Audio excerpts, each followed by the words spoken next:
तो देखिए अब ये यहाँ से सेकंड पार्ट में मैं आपको ये बता दे रहा कि जैसे ये पैराग्राफ है, चलिए हम अब इस लेसन को हम पैराग्राफ वाइज एक्सप्लेन करते हैं। तो ये जा रहा था पेरिस के ऊपर से उड़ रहा था, जैसे इसने अपनी नोज घुमाई इसको दिखाई दिया बड़ी सिटी की लाइट। उसने पेरिस कंट्रोल टावर फ़ोन करके कहा कि मैं यहाँ से निकल रहा हूँ। तो पेरिस कंट्रोल टावर ने उससे कहा कि आप 12 डिग्री नॉर्थ में मुड़ जाइए। जब ये पेरिस को देखिए करीब करीब 150 किलोमीटर 150 किलोमीटर छोड़ के आया,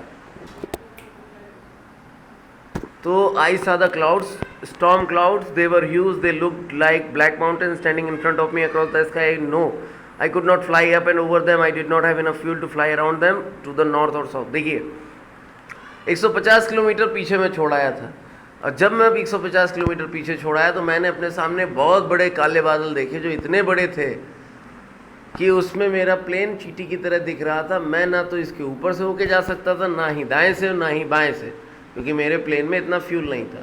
I ought to go back to Paris, I thought, but I wanted to get home. I wanted that breakfast. नाश्ते के लालच ने मुझे पेरिस वापस जाने से रोक दिया। I will take the risk, और रिस्क उठाने पे मजबूर कर दिया। कैसा risk? I thought and flew that old Dakota straight into the stop. मैं सीधे उठाया अपना प्लेन और घुस गया जाके उस बड़े से बादल या तूफान के अंदर। Inside the black clouds, inside the clouds everything was suddenly black. It was impossible to see anything outside the aeroplane. The old aeroplane jumped and twisted in the air. I looked at the compass. I could not believe in my eyes. जब मैंने देखा, मैं अंदर गया तो अचानक से सब कुछ काला पड़ गया, और जब मैंने अपने कंपास की तरफ देखा तो मैं अपनी आंखों में बिलीव नहीं कर पाया। The compass was turning round and round. वो गोल गोल घूम रहा था, यानी कि वो डेड हो चुका था, ये वर्क नहीं कर रहा था। The instruments were suddenly dead too. बाकी इंस्ट्रूमेंट भी बेकार हो रहे थे। Paris control room, can you hear me? मैंने पेरिस कंट्रोल रूम में पूछा करके फ़ोन, वहाँ से भी किसी का आंसर नहीं मिला। There was no answer. The radio was dead too. I had no radio, no compass, and I could not see where I was. मुझे नहीं पता था कि मैं कहाँ हूँ। मेरा रेडियो ख़राब था, मेरा कंपास ख़राब था, और मुझे मेरे सेंसेस जितने प्लेन्स के थे सब खराब हो गए थे। I was lost in the storm. Then in the black clouds near me I saw another plane. It had no lights और इट्स विंग्स।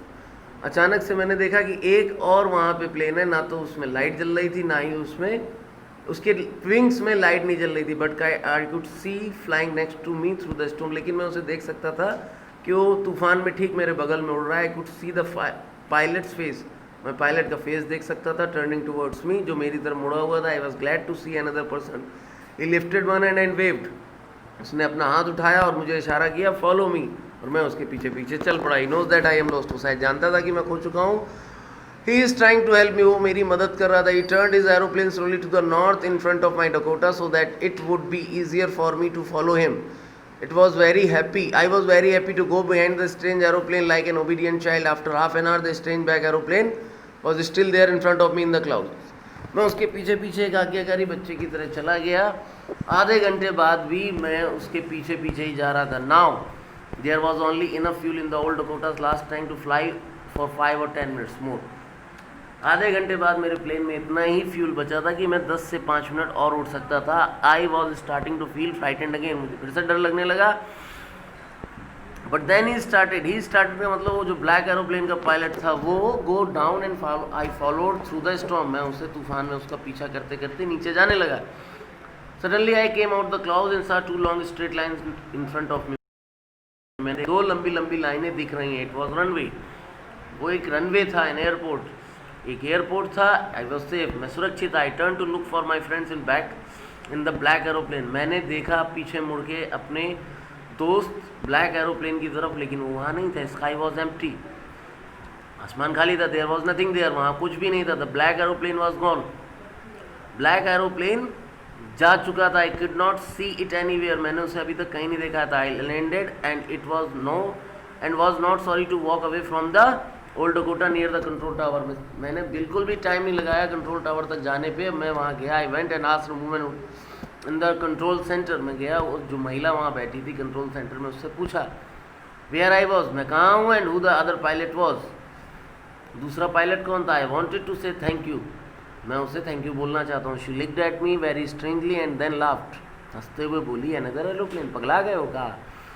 अब देयर इन द स्टॉर्म, ऊपर इस तूफान में कौन सा एरोप्लेन तुम्हें मिलेगा? No other aeroplanes were flying tonight, yours was the only one I could see on the radar, तुम्हारा ही था। अब देखिए क्वेश्चन का क्या कौन सा रेज हो रहा है। क्वेश्चन पायलट ने अपने आप से किया जो बच गया था। So who help me to arrive there safely without a compass और अ रेडियो और without any more fuel in my tanks? Who was the pilot on the strange black aeroplane flying in the storm without lights? कौन था जो बिना light के plane धड़ाधड़ उड़ाए चला जा रहा था? Thank you very much. कल हम नए लेसन के साथ मिलते हैं।